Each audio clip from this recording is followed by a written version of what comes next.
Muy buenas tardes. Envío un saludo a los mexicanos que están atentos y poniendo su parte para contener la contingencia de salud pública y ahora también económica que afecta al país y a cada uno de nosotros. Esta crisis está dejando sin dinero para subsistir a 4 de cada 10 microempresas en giros como los restaurantes y los bares, en talleres, en servicios profesionales y en comercios. A otras empresas medianas en sectores como la construcción, el transporte, el entretenimiento. Y lo mismo a fábricas de muchos productos, por ejemplo de autopartes y de electrónica, que son considerados por las autoridades federales como actividades no esenciales. En la Coparmex diseñamos con tiempo diversas propuestas para enfrentar la crisis, con dos grandes prioridades. Primero, la protección del empleo y el ingreso de las familias mexicanas. Segundo, la recuperación rápida de la economía. Estas propuestas se presentaron hace ya tiempo al gobierno federal. Por ello, estaremos muy atentos al mensaje que dirigirá el presidente del país, Andrés Manuel López Obrador, este domingo 5 de abril a las 5 de la tarde, hora del centro, y en el que se espera anuncie un plan de reactivación económica para mitigar los efectos de la pandemia por el coronavirus COVID-19. Sin embargo, hasta donde se sabe, la idea del presidente de la República es la misma que la que tiene desde que inició su gobierno: apoyos para la subsistencia, pero no para conservar las empresas y que éstas puedan crecer en empleos. Esto es grave, tanto que en las calles está aumentando el desempleo, cuanto porque nos encontramos en una gran recesión. A nivel internacional, las certificadoras están bajando las calificaciones de Pemex, de la CFE y del gobierno federal, lo que se traduce en que deban de pagar más por su deuda. A pesar de este sombrío escenario, el gobierno federal, encabezado por el presidente Andrés Manuel López Obrador, se ha negado a escuchar, a realizar un ajuste razonable en su agenda política en función de las circunstancias y a modificar su discurso de polarización por uno de unidad. El presidente desperdició semanas enteras negando la seriedad de la pandemia, convocando irresponsablemente a eventos masivos sin acatar las medidas básicas de prudencia, como la sana distancia. Tampoco quiso el presidente dialogar oportunamente con los representantes de los sectores productivos del país, que le presentamos un amplio y fundado paquete de propuestas para enfrentar juntos la emergencia sanitaria y sus secuelas económicas. Para el titular del Poder Ejecutivo Federal, primero son sus obras faraónicas y solo después todo lo demás. El gobierno federal dará 27.500 millones de pesos al aeropuerto de Santa Lucía, 1.343% más que en este año, y 26.700 millones para el Tren Maya, un alza de 969%. Dado que Dos Bocas es un proyecto de Pemex, no aparecen en esos cálculos. Los precriterios económicos que presentó la Secretaría de Hacienda y Crédito Público al Congreso de la Unión prevén un recorte de al menos 405.000 millones de pesos para el presupuesto de 2021 del país, por la caída de los precios del petróleo y también por la baja en la recaudación de impuestos. Sin embargo, el presidente ya los descalificó en una conferencia matutina, porque al parecer no le agradó que en los mismos se prevea un decrecimiento de hasta el 3.9% en la economía mexicana para el año próximo, que sería el tercer año de su mandato. Asimismo, en los últimos días, múltiples instituciones han pronosticado escenarios todavía más adversos, con una caída de hasta el 7% negativo en el Producto Interno del país. Los planes de la presente administración federal, históricos para algunos, absurdos para otros, lo que es un hecho es que ya perdieron sentido ante la presente coyuntura. En cambio, al presidente de la República parece no importarle las micro, las pequeñas y las medianas empresas, que pagan los impuestos con los que opera el gobierno. Dichas empresas representan más del 95% de la economía de nuestro país y generan 7 de cada 10 empleos, con los que subsisten las familias de 18.1 millones de trabajadores. Los gobiernos de todo el mundo, salvo el de México, están priorizando ante la crisis la protección del ingreso de las familias, tratando de salvar el mayor número de empresas posibles.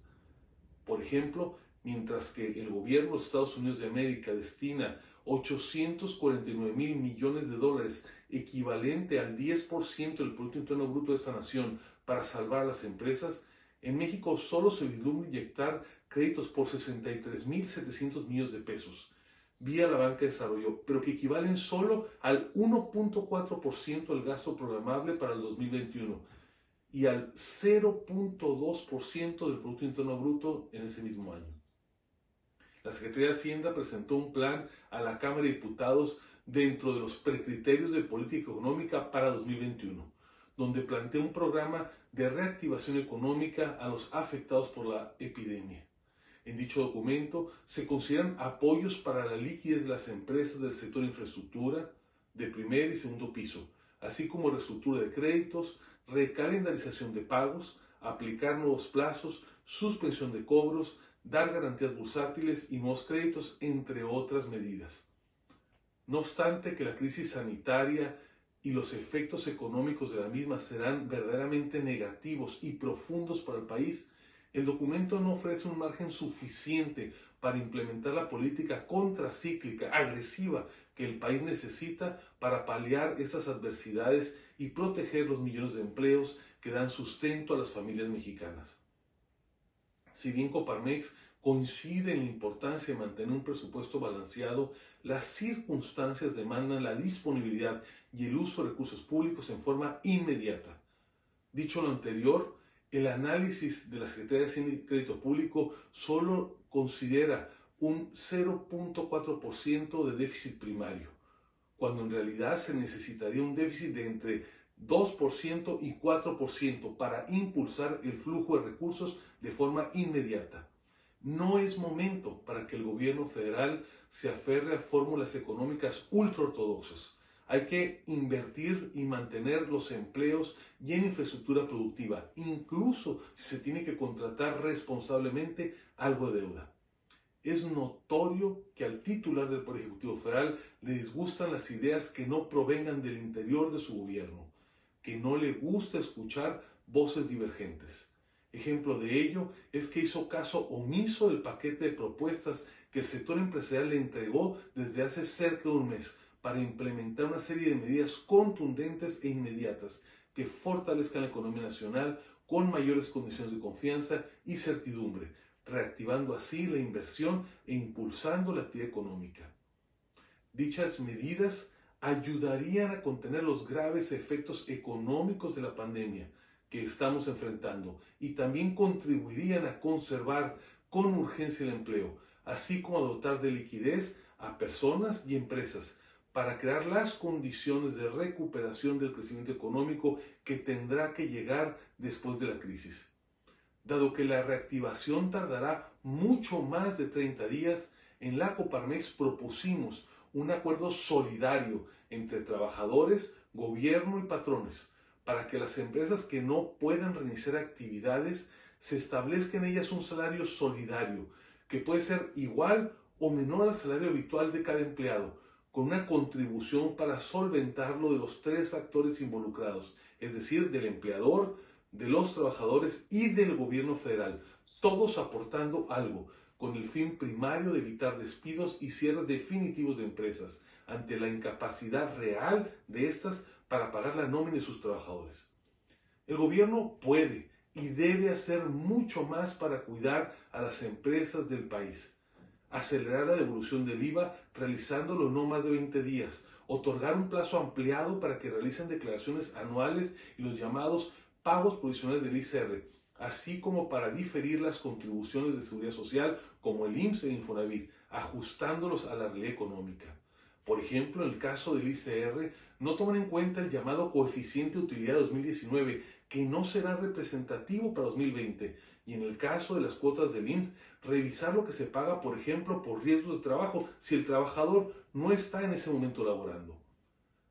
Si el gobierno rectifica y apoya a las empresas, en realidad estará apoyando de manera duradera a las familias, a que se conserven sus empleos y con ellos sus ingresos, a que no necesiten de programas sociales para subsistir, que lo sigan haciendo con dignidad a partir del valor de su trabajo.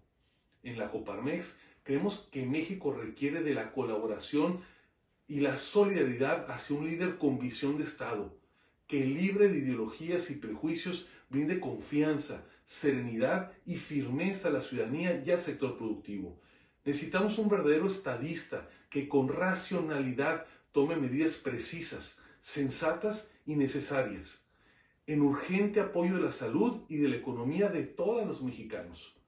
Cada servidor público, empezando por el titular del Poder Ejecutivo Federal, debe trabajar por todos los mexicanos sin distinción de ideologías o de preferencias políticas. Presidente López Obrador, sigue el ejemplo de los médicos y de las enfermeras de este país, que atienden a todos sin más consideración que la mejora de su salud. Actúe como lo hacen los soldados y los marinos en las emergencias, que velan por la vida de todos. Condúzcase como los buenos maestros con sus estudiantes y los policías con los ciudadanos, a los que sirven por igual sin cuestionar su nivel económico, sus ideas o sus convicciones. Asuma el carácter de jefe de Estado, que por encima de su proyecto político personal coloca los intereses más altos de la nación. Si actúa así, no lo dude, todos lo vamos a apoyar y todos se lo vamos a reconocer. Muchas gracias.